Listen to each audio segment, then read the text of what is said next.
guys, Miss Fletcher. It's Friday and October 23rd, and I just wanted to go over the butterfly project with you a little bit, just in case the instructions weren't 100% clear. Amelia Schmeltz to the back car line. Amelia Schmeltz to the back car line. Sorry, they're still calling car line, so we may get interrupted every few minutes. So I apologize for that. So anyway, this project comes from a book called The Last Butterfly. And I usually pair it with Night because it has to do with the Holocaust, and it's a good project to pair with Night because it comes from these kids were in a children's concentration camp. It was a children's concentration camp where the Nazis tried to make it look like, they were taking good care of the children, etc., which of course wasn't true, but, they kind of put on this facade. So they allowed the children to take art classes and, just a little class every day. So their teacher encourages them to write poems and draw pictures and kind of get their feelings out. And later when the camp was liberated, they found these boxes of poems and pictures and paintings and things that these kids wrote. And I think the oldest child in the camp might have been 14. I don't think they were much older than that. And then the youngest might have been like 5, 6. They were like maybe kindergarten age to about middle school age or so, in the camp called Terezin. So the first poem that came out of it was called The Butterfly, and that's what the project is based on. And I'm going to read that poem to you, and then I'm going to explain, what I want you to do. Okay, so it's called The Butterfly. The very last, so richly, brightly, dazzlingly yellow, perhaps if the sun's tears would sing against a white stone. Such a yellow is carried lightly way up high. It went away, I'm sure, because it wished to wave the world goodbye. For 7 weeks I've lived in here, penned up inside this ghetto. But I have found my people here. The dandelions call to me, and the white chestnut candles in the court. Only I never saw another butterfly. That butterfly was the last one. Butterflies don't live in here, in the ghetto. And this was written by Pavel Friedman in 1942. So this camp, was during 1942. I'm assuming that it was probably liberated in 1945, and a lot of these children were taken from that camp, Terezin, to Auschwitz and Birkenau and some places like that where some of them were exterminated. So we don't know how many, but according to my research, 1.5 million children perished in the Holocaust. So 1.5 million. And the reason they did the Butterfly Project was to educate about the dangers of hatred and bigotry. And it also creates a sense of social responsibility. So that's why I wanted to also pair it with Night, for a project. So I gave you the butterflies, and, you have a poem. I didn't give you the butterflies. I gave you your poem. So you'll be reading your poem. You need to read it, Then you're going to have to analyze it a little bit to decide what it means. And then you're going to design a butterfly from construction paper. And we actually worked on that today. Excuse me. I'm so sorry. It's freezing in here. We actually worked on that today in class. So they made butterflies. We kind of used a little outline like this. So, we used a little outline to do the butterflies. And then some students went online and found some, and then I printed some out for them. So you can, here's one that they found online that I printed out. This is one that actually another student drew for me and that I could use as a model. And then I think there's a different one here too that you could print out online. Or if you want me to leave these for you, you could pick them up on Tuesday. You can just let me know. Here's another one that's kind of printed out from the internet. So, and then what you do is you cut them out. Now, you can use them this way on this paper, or you can trace them onto cardstock if you want a little thicker butterfly to use. You could trace them onto cardstock and cut them out that way. For instance, this particular butterfly, and these are from last year's class, last year's 10th grade, this is done on cardstock.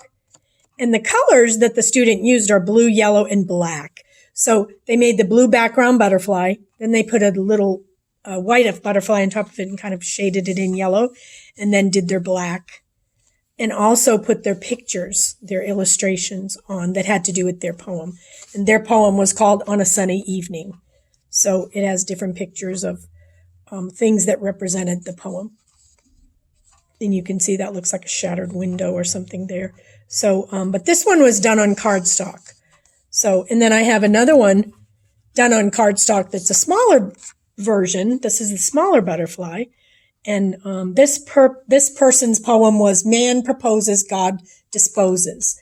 So she used red and gold and I think silver and black. And so she drew her like she has a trash can for disposing, an idea for proposing, man and God. So she kind of used those symbols. And you can see she used a red butterfly, put her black on there, and then put her other colors around the, around the butterfly edges. So, and then this one is, this poem is called A Letter to Daddy. And this person used also cardstock, made a smaller butterfly, and her colors were yellow, black, and then she also used some red and green around the edges of hers. And her colors your colors have to represent your poem in some way. For instance, this one, the black, of course, would represent the disposal, and then the red might represent the proposal of man. So anyway, this one is called A Letter to Daddy, and it talks about him reading a story to the child or their friend playing the accordion. It also has a picture, an illustration of a father and a son, hugging. And then this one represents time getting away from them, or I haven't had time. Part of the poem talks about time. And so she used this area here to create a clock with wings and some clouds, like time getting away. So these are just some illustrations of the butterflies. These were from last year's 10th grade class. I have a bunch of them, but, they're all different sizes. This one is just a little yellow one. In the poem, this person put the poem on the butterfly instead of just the title. And then it's about home. So they put a little person dreaming, about home. And this is a teardrop. And then they had a home and then a family in a home. So, and then she wrote the poem on here instead of just the title. Hannah and Harlow, please report to the front car line. Trace Dice, please report to the car line at this time. Thank you. And then here's another one. This was about sickness in a hospital. So this person, again, it's a smaller butterfly, but she made her point. She did the little hospital bed. Her colors were green, red, and I believe blue. So she's got her hospital bed. She's got the sick child with the mask, and she's got the number 15, which I think perhaps that child was just turning 15. And then she's got the Red Cross in the middle. The name of this poem was Pain Strikes, the Pain of Terrorism. So that was this one. So you can see where it relates, the pain and the sickness. So anyway, there's a bunch of them here. I showed them to the class. This one was called An Evening at Terrorism. They use the gray bricks for the wall, walling them in. A person in the dark, like with their hand up to their, and then some green. These are vines that they used, and then some brown for, and I don't know what all of these poems said. I gave them out, so, but apparently all of these colors have things to do, and then the pictures, like, using the plants, the leaves, the wall, the person behind the dark clouds, are representative of the poem as well. So that's pretty much what you're aiming for. So when you read your poem, you need to analyze, like, what is the child talking about? What are they trying to convey? Are they happy, sad, whatever? And then you want to put your colors and your images accordingly. So what needs to go on the front of your butterfly is the title of the poem, and then your colors and your pictures would go, how you just saw. And then on the back is just going to be your name. But you want to make sure you have the title on the front, and then you want to have your three colors, 4 images that represent your poem. Sorry. Or have something to do with your poem. Okay? And so what we do with these is you'll need to turn these in physically to me, because what I do with these is I hang them, and you might remember seeing them hanging in the ceiling last year. We hang them on the ceiling. So after people present, then we we hang them up. And then after we have everybody's presentations, then we see in the book that I have tells what happens to the child. So we see what happens, and we if the child didn't make it through the Holocaust or didn't survive, then we cut the butterfly down, and we'll have a memorial wall on one side of the room that we'll put those butterflies on. And then if they did, then they'll remain hanging. So I think maybe last year we found 1 or 2 that did survive, and we also found some that were anonymous, so we didn't get to find out whether they survived or not. So the student had the option to put it on the memorial wall or leave it hanging. But when we finished, there were only a few, maybe 4 or 5, a handful of butterflies still hanging. So it's a really special project, and I like doing it because I think it makes you see the parallels between how they were treated in different camps and things like that. Because night, of course, was a lot more brutal. And this one doesn't seem quite as brutal, but it is in terms of these children starving them, and, they didn't have the things that most children have to grow up with. So it's kind of why I like to parallel it. So anyway, so your butterfly, again, has to have your title of your poem, your name, or your name can be on the back. That's up to you. Your 3 colors, your 4 images. Okay.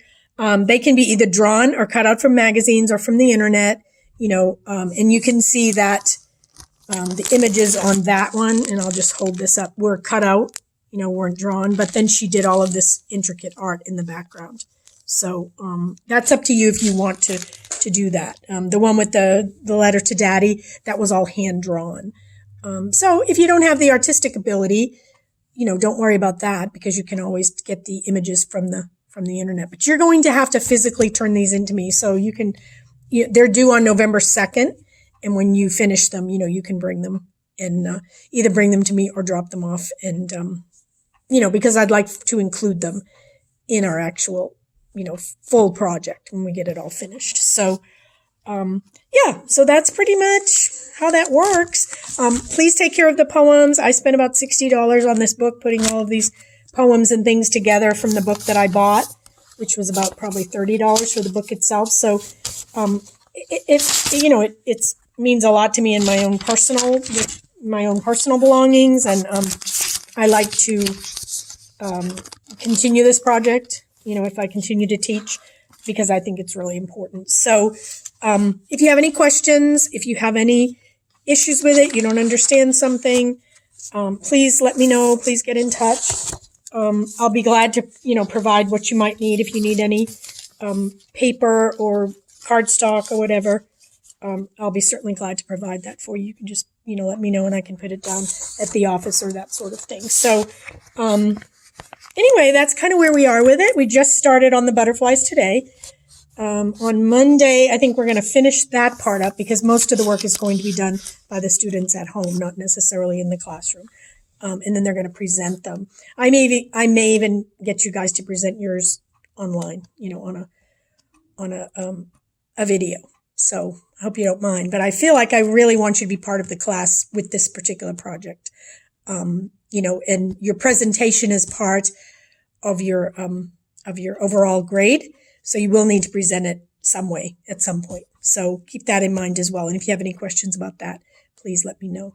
So that's pretty much all I have. Also, we're reading chapters 7 and 8. You should have already read 6 and annotated. So we're doing 7 and 8 for the next week. So that will be due on Thursday. Annotating. Lily, I have your book. So if you want me to leave it with Miss Scherschel or whatever, just, send me an email, let me know. And then, I know you guys did a lot, but now you'll just be doing the couple of chapters. So you can send me pictures of your annotations, as long as I know that you're annotating, taking notes, having a relationship, if you will, with the text, asking yourself questions. And Lily, yours was really good. So I see that you're doing it. And Lindsay, when I checked yours the last couple of times, they were fine as all. Dylan, you need to get yours into me. And, again, if you have any questions, please let me know. Okay. So I hope you have a wonderful weekend. It's Friday. Yay. So have a great weekend. And, again, get in touch if you have any questions, and make sure you're reading the next 2 chapters, 7 and 8. I'm going to try to finish this book up in the next 2 weeks. So I'd like for that to continue to, just move us forward. Okay? All right. See you guys later. Bye.